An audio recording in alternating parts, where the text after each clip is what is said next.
Muy buenos días a todos. Mi nombre es Valentina Cardona Duque, estudiante del programa de Economía de octavo semestre de la Universidad Autónoma de Manizales, y a continuación les voy a presentar mi proyecto de investigación en curso llamado Neuroeconomía y Comportamiento del Consumidor, una aproximación a una revisión sistemática de literatura.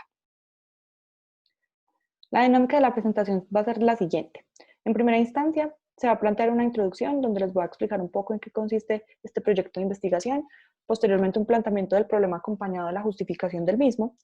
unos objetivos, tanto uno general como dos específicos, un marco teórico referencial, una metodología, unos resultados e impactos esperados y finalmente unas referencias bibliográficas que me ayudarán a la construcción del documento. A manera de introducción, tenemos que la literatura económica ha estudiado ampliamente al consumidor o al individuo como uno de los agentes económicos pues, más relevantes, tanto su proceso de toma de decisiones como su comportamiento de compra, y se ha fundamentado en diversos supuestos que han llevado a limitar el entendimiento del individuo mismo, de sus intereses y de sus preferencias. Para este caso particular va a ser el supuesto de la racionalidad. Por lo anterior, bajo la perspectiva de la neuroeconomía, reconociéndolo como un programa de investigación científico emergente, es mi intención considerar cómo esta influye y cómo las respuestas cerebrales influyen en la toma de decisiones económicas, cambiando ese supuesto de la racionalidad a que esté limitada, es decir, vamos a utilizar una racionalidad limitada.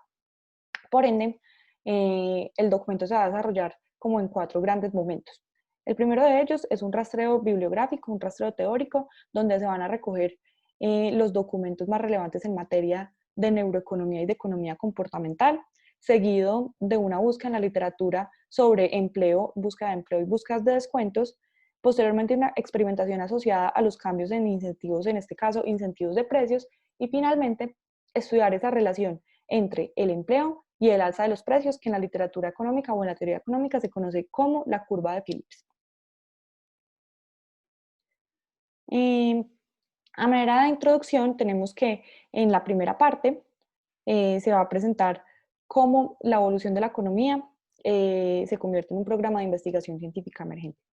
Entonces, para esta sección vamos a presentar las aproximaciones, los orígenes, la neuroeconomía, cómo se consolida a partir de la economía comportamental y de la macroeconomía comportamental. Entonces, dentro de los primeros vestigios podemos destacar los aportes de estos tres pensadores que exponen la relevancia que tienen tanto las matemáticas, la geometría y las percepciones humanas para el estudio de las interacciones físicas, relacionales y cerebrales, así como también la psicología y los sentimientos. Posteriormente, los orígenes se pueden cimentar desde la teoría neoclásica, donde el estudio de la teoría económica comienza a ser un poco más matematizada, es decir, se estudia la economía desde diversas estructuras matemáticas, donde se pueden evidenciar las elecciones del consumidor a través de los mercados de una forma más tangible, es decir, más cuantificable. A su vez se proponen diversos aportes que van a ser muy importantes en materia de teoría económica, que son los axiomas de las preferencias reveladas, así como la evolución del mismo, y se desarrollan otras teorías que se conocen como la teoría del equilibrio general competitivo y la teoría de juegos. Posteriormente, en materia de la economía comportamental, eh, todos los aportes que se venían desarrollando desde los orígenes, desde la etapa neoclásica, comienzan a verse cuestionados. Eh, Uno de los cuestionamientos más importantes fue como, ¿qué pasaría si se violan el supuesto de la teoría de la elección racional? Eh, o digamos, se empiezan a plantear paradojas de ambigüedad o peso de evidencia sobre los axiomas de las preferencias. Igualmente, se empieza a cuestionar la racionalidad del individuo versus la racionalidad del procedimiento. Entonces aquí es donde surge otra de las etapas fundamentales para el desarrollo de la neuroeconomía como un programa de investigación científica, que va a ser la economía conductual. Posteriormente, para el caso de la macroeconomía comportamental, se tiene que el pionero en este campo va a ser Keynes en su obra de la teoría general, donde expone el concepto de los animal spirits, es decir, no todas las decisiones que va a tomar el individuo van a estar enmarcadas dentro de una racionalidad, pueden existir algunos comportamientos que puedan ser netamente irracionales. Eh, y después se empiezan a desarrollar otros elementos donde la información asimétrica y la aversión al riesgo van a producir ciertas limitaciones cognitivas a la hora de pronosticar tanto los comportamientos del consumidor como los fenómenos económicos. Finalmente tenemos la neuroeconomía ya consolidada, ya como un objeto de búsqueda, donde se van a considerar ya los procesos cognitivos dentro de los aportes de la neurociencia, se van a considerar elementos como los sustratos neuronales,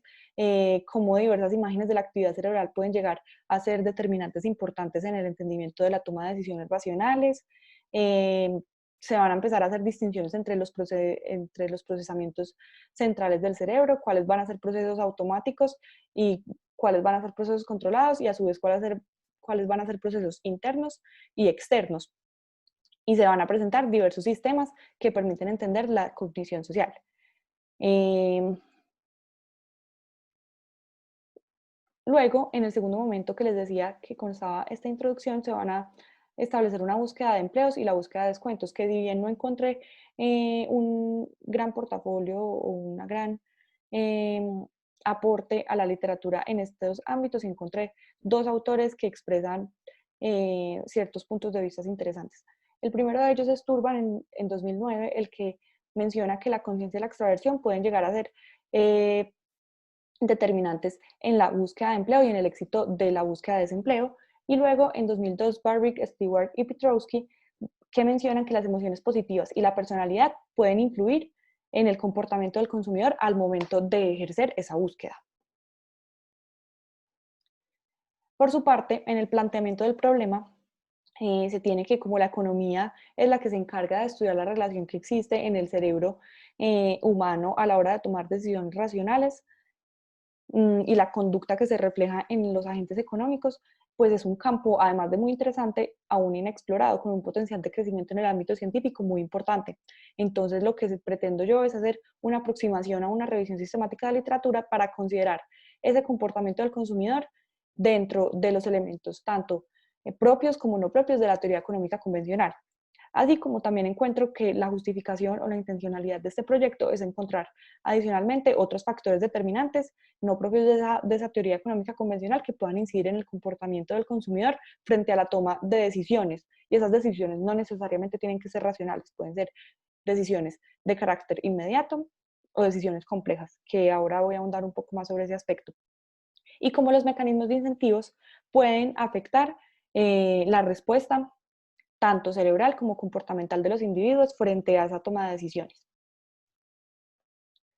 Luego tenemos, eso me permite llegar al planteamiento de los objetivos. El objetivo general va a ser entonces analizar los determinantes de la toma de decisiones del consumidor y su respuesta frente a diversos estímulos, que en este caso en particular va a ser el nivel de precios, y los dos específicos, donde en primer lugar se va a tener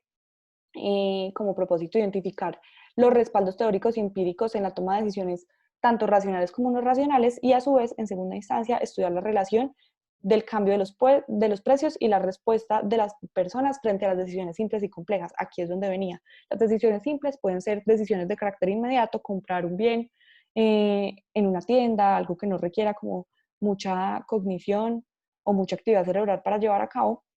versus las decisiones complejas que pueden asociarse a búsquedas de empleos o decisiones que impliquen un proceso de introspección un poco más elevado. Para el marco teórico referencial, lo que utilicé fueron elementos de la teoría clásica, de la teoría económica, que se conoce como la curva de Phillips. La curva de Phillips va a ser conocida como la relación entre la tasa de desempleo y la tasa de inflación. Como pueden ver, la literatura que recopilé de la izquierda nos permite identificar que esa relación aún sigue vigente, tanto para economías como la estadounidense, como otras economías desarrolladas del mundo, pero es pertinente eh, utilizar otras fuentes de información que permitan validar la aplicación de esta teoría a países como Colombia. Sin embargo, hay un aspecto muy importante que se pudo encontrar a partir de esa revisión de esos documentos y fue que los movimientos de los precios pueden inducir a cambios en las expectativas de inflación efectivamente. En la metodología, para llevar a cabo esta revisión sistemática de literatura, primero se seleccionó un criterio, el criterio de selección de la literatura, el cual se da en dos momentos. El primero de ellos es la búsqueda de trabajos más relevantes en materia de economía comportamental y neuroeconomía por número de citaciones, específicamente en las plataformas Web of Science y Science Direct, donde permite pues establecer ese filtro y obtener la información así como la queremos. Y en segundo momento tenemos los trabajos recientes que también pues se llevan a cabo como el primer procedimiento que les vengo diciendo, el mismo criterio de selección, solamente que se le añade un filtro adicional que es ser recientes, tener menos de 5 años de haber sido publicados. Adicionalmente, me fundamenté en las palabras claves para establecer esta búsqueda, las cuales las expuse en el documento y son neuroeconomía, economía comportamental, precios, descuentos y curva de Phillips. Dentro de los resultados e impactos esperados, lo que yo espero encontrar es que, en primer lugar, las distintas fuentes de información permitan establecer un orden, una conexión cronológica, teórica y empírica dentro del desarrollo de la economía y de su evolución, como se ha venido dando. Y segundo, cuando se realice la experimentación con los individuos, como vengo diciendo, ese es un programa en curso, se pretende que a través de estos test de respuesta rápida se puedan evidenciar o se puedan dar cuenta de los diferentes factores que pueden incidir en la toma de decisiones racionales a través de diferentes estímulos o incentivos que van a ser el poco tiempo y el cambio en los niveles de precios, o sea, cómo las personas responden ante estos cambios casi que inmediatos y cómo estos estímulos pueden llegar a influir en las decisiones simples o complejas, como la compra inmediata o la búsqueda de empleos. Y dentro de los impactos que espero encontrar, y es que uno de los efectos esperados más relevantes que yo pude destacar en el momento de realizar esta investigación es el posible cambio de paradigma que puede implicar el desarrollo de una nueva corriente de la economía. Es decir, casi toda la literatura económica está fundamentada sobre la racionalidad, pero ¿qué pasaría si la racionalidad ya no es de manera ilimitada, existe una racionalidad limitada y que no todas las decisiones que tome el agente económico, entre comillas, racional, pues estén motivadas por esa racionalidad ilimitada? Hay decisiones que pueden ser inmediatas, entonces esto sería un cambio muy relevante en materia de teoría económica. Se puede considerar también como un cambio de perspectiva que puede marcar un hito que favorece el entendimiento del individuo y que va a volcar toda esta perspectiva que vamos a tener de un individuo en los modelos y en todo lo que se ha venido desarrollando en materia de teoría económica, también a nivel empírico, y ver cómo ese individuo puede eh, ahondar en diferentes dimensiones y entenderlo mejor, su comportamiento, su toma de decisiones en materia de política económica y interacciones del mercado. Y finalmente, acá presento las referencias que fue las que me ayudaron a, a construir el documento que les venía comentando. Muchas gracias por su tiempo. Hasta luego.